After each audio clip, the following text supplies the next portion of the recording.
she doesn't mind commenting, which means, Ellie, you'll need to get Christina a mic, about New Orleans. For you, Richard, you know, New Orleans is the setting of many of your writings. It's a city that's very important to you. And when New Orleans faced its sudden crisis at the end of last summer, somebody at the Times asked you to write about it. It got called an elegy. I'm not sure that was your. It wasn't mine. Probably not. Right? No. Well, I guess the question is, when you invest some of your fictional energy into a place, not in the regional, this is the only place I'm from sense, but this is a place that's it's in your fiction now. You kind of assume it's going to be there in one way or another later, and suddenly there was a question as to whether the New Orleans that you'd written about, lovingly, I think, was actually going to be if readers in the future would be reading about a city that no longer existed. It's a very strange thing for a fiction writer. I wonder if you really, I'm just inviting you to say anything about what that state of mind was. And also, as Richard mentioned, and many of you know, Christina for a long while managed directed the commission for planning, for urban planning for the city of New Orleans, and therefore has also strong feelings about what has happened to that city. But I'll invite you to say anything you want about the situation. Well, I think consonant with what I said before, terrible things have happened to New Orleans, and in many ways are worse now than they were, 2 weeks after the storm, because not very much has improved. And it is probably the case that the city that we all loved and knew is not going to return to the condition and shape that it ever was before, because so many of the people are gone. 85% of houses in New Orleans were wrecked beyond repair. And so we have to kind of not think again about going back down a road to a place that doesn't exist.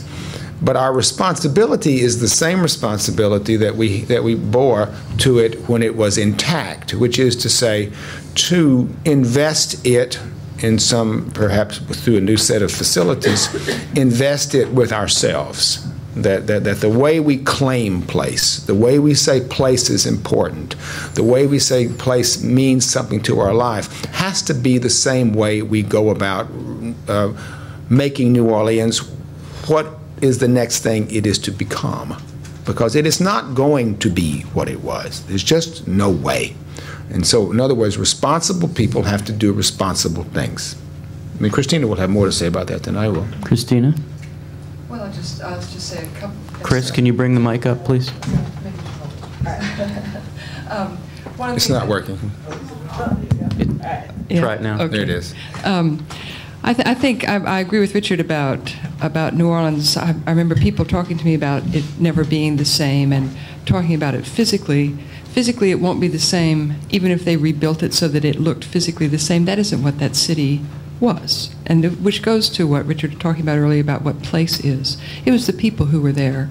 And I think the responsibility that I see in the future is to recreate one aspect of New Orleans, which was that it was truly diverse, and not in the kind of cold statistical way of 10% of the population is Honduran, so 10% of the entering class at Penn should be Honduran.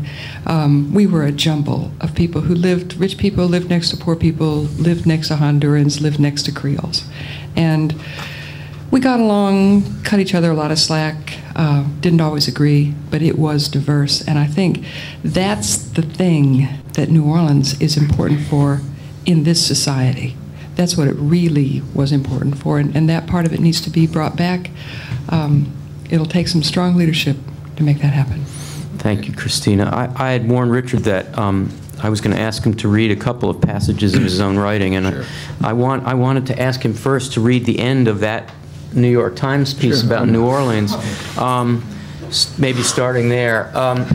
Many of us read. I'm an easy cry on these things. Many of us read this piece. How many of you saw it in the New York Times? Right, it was Labor Day weekend. I can't remember when it was, but it was a crucial moment. People here, far away from New Orleans, we had no idea how to think about it, and your piece did it. It did it in a great way. So, do you mind? That one there. Anywhere you want to start. I had this and then down Oh, okay. to the end.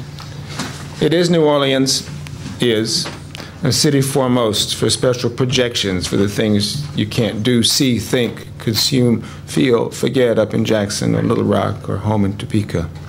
We're at the jumping off place, Eudora Welty wrote. Jesus. Can't do that. It's just, it's, Do you mind if I read it? no. We're at the jumping off place, Eudora Welty wrote. I can't pronounce this. Plaquemines? Plaquemines. This was about Plaquemines, just across the river. It is New Orleans, the place where the firm ground, there's the firm ground again, creases and the unsound footing begins. A certain kind of person likes such a place. A certain kind of person wants to go there and never leave. And there are the streetcars, or there were, and there are the oak trees and the lovely French boulevards and the stately rich men's houses. And Buddy Bolden was born there, and Satchmo grew up in Storyville. Huey Long lived in the Roosevelt Hotel, where he really had a deduct box. His brother, Uncle Earl, was crazy as a Betsy bug. If you knew a waiter, you could get a table anywhere. You couldn't get divorced or married or sell your house on Fat Tuesday. And while they didn't let Jews and blacks in the Boston Club, the races still mingled, and often people danced in the streets.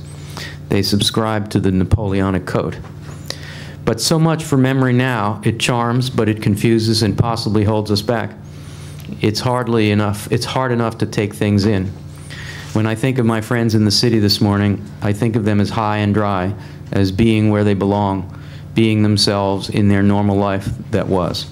I turn off the TV, as I did 4 years ago next week, just to think my own sorrowing and prospective thoughts of them. From the ruins, it's not easy to know what's best to think. Even the president may have felt this way in his low pass over that wide sheet of onyx water, the bobbing roofs. I'm not even from New Orleans, this is hard. The bobbing roofs peeking above the surfaces, the vast collapse, the wind-riddled buildings. That little figure, could he see who she was, staring skyward? Something will be there when the flood recedes. We know that. It will be those people now standing in the water, and on those rooftops, many black, many poor, homeless, overlooked. And it will be New Orleans, though its memory may be shortened, its self-gaze and eccentricities scoured out so that what's left is a city more like other cities, less insular, less self-regarding, but possibly more self-knowing after today, a city on firmer ground. I write in the place of others today, for the ones who can't be found. And there is a blunt ending now, one we always feared, never wished for, and do not deserve. Don't get me wrong, we would all turn the days back if we could, have those old problems, those old eccentricities again, but today is a beginning. There's no better way to think of it now. Those others will surely be writing soon. Richard Ford.